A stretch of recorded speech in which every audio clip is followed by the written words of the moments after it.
This video is going to be finishing up section 2.4. The last thing we did was example 5, which was something similar to this. I did not print it out, which is something similar to this.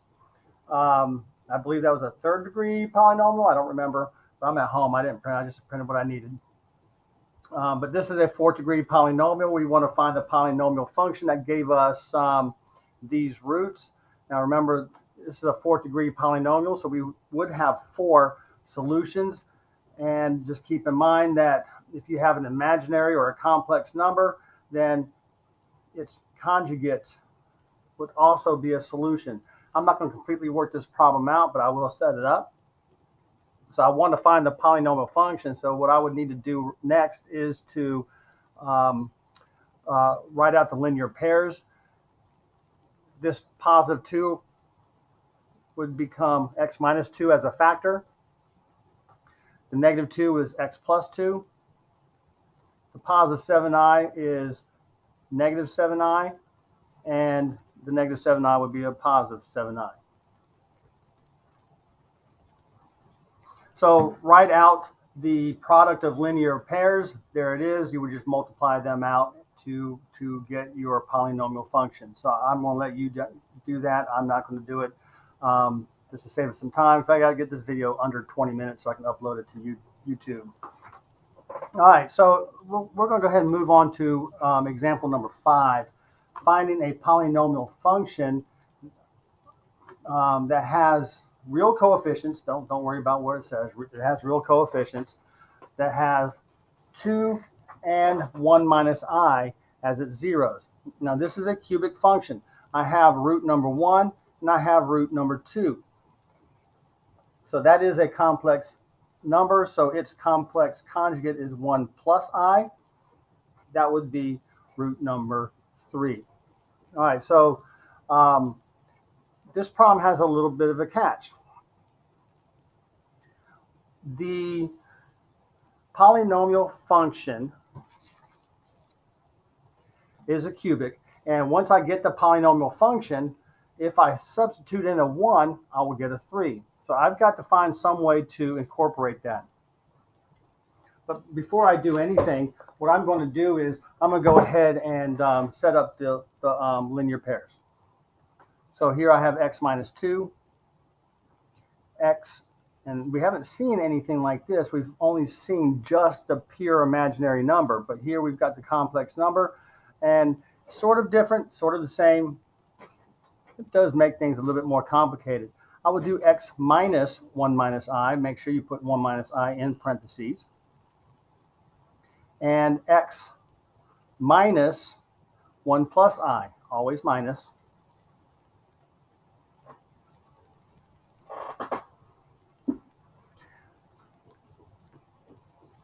What I would do, now, before I move on, so how do I incorporate this? I'm going to use a variable a to start off with. We'll deal with that a later. All right, so what I will do next is to distribute the negative here.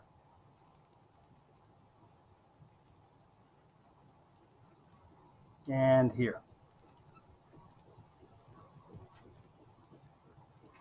Okay, then I will treat this like a trinomial and multiply trinomial times a trinomial. I'll do that on a separate sheet of paper here.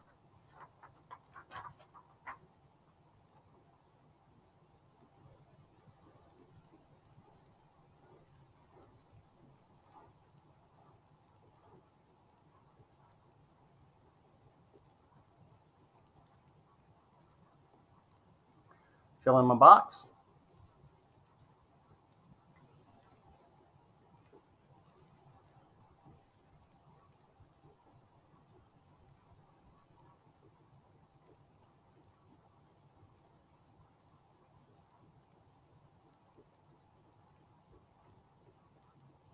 Now we all know that negative I squared is going to be equal to 1.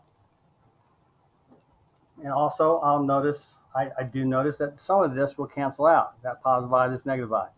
This negative xi, this positive xi. They will cancel each other out. And what I end up getting is this trinomial. So x squared minus 2x plus 2. Okay, so that's what this is equal to.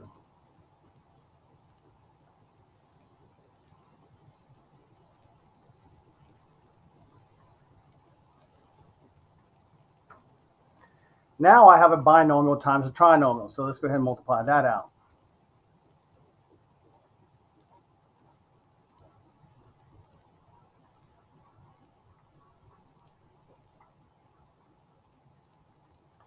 All right, so let's see, x cubed minus 2x squared plus 2x minus 2x squared plus 4x minus 4. So that gives me x cubed minus 4x squared plus 6x minus 4.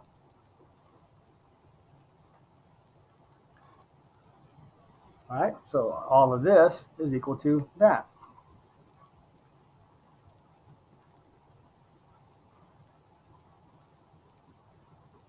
Don't forget the a, let's bring it down. Okay, now here's where we deal with finding what a is equal to. I know that if I plug in a 1 into my function, then I'm going to get a 3. All right, so what I'm going to do is I'm going to go ahead and take that 1 and go ahead and plug it in right now.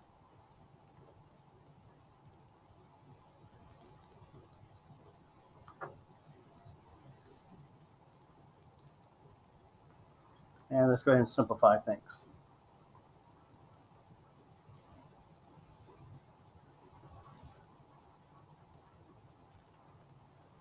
Okay, so what it looks like I get is -3, 3, -1. And I'm going to set this equal to 3. So basically what I have here is negative a is equal to 3, which means a is equal to -3. All right, so not quite done yet. So a is equal to -3.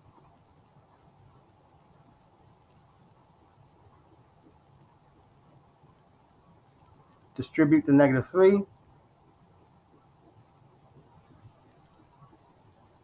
Oops, sorry. Minus 12x, no, plus 12x squared.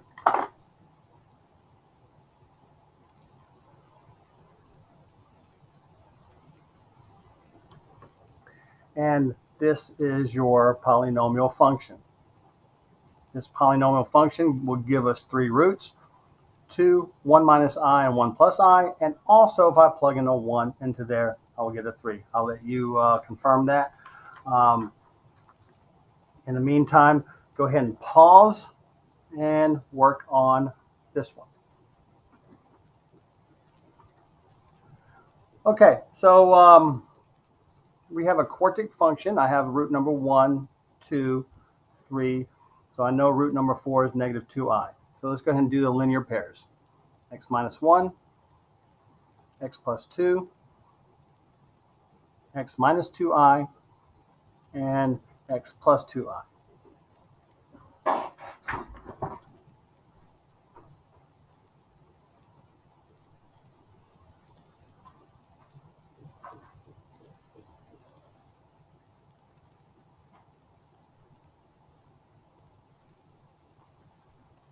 Okay, sorry, I had to step away just for a second. Okay, let's go ahead and multiply everything out.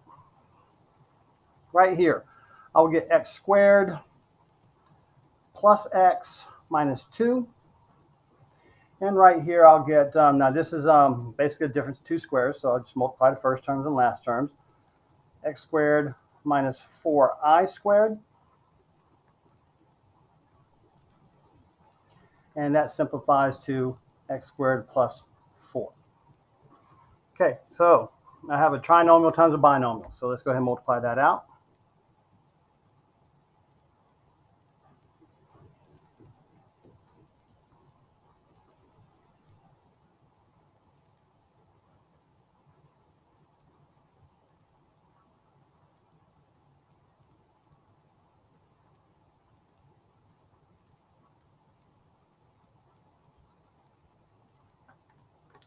Simplify what we can simplify. So we have x to the 4th. Because I don't have a linear term, it's not perfect diagonals where we can combine.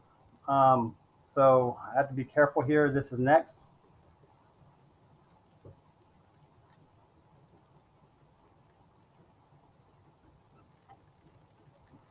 Okay, there we go.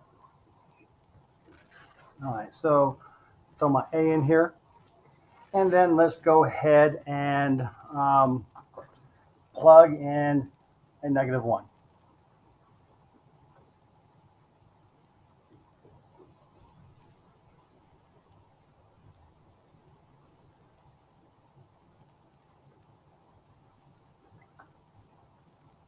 Okay, I know all that's going to be equal to 10 because that's what it is.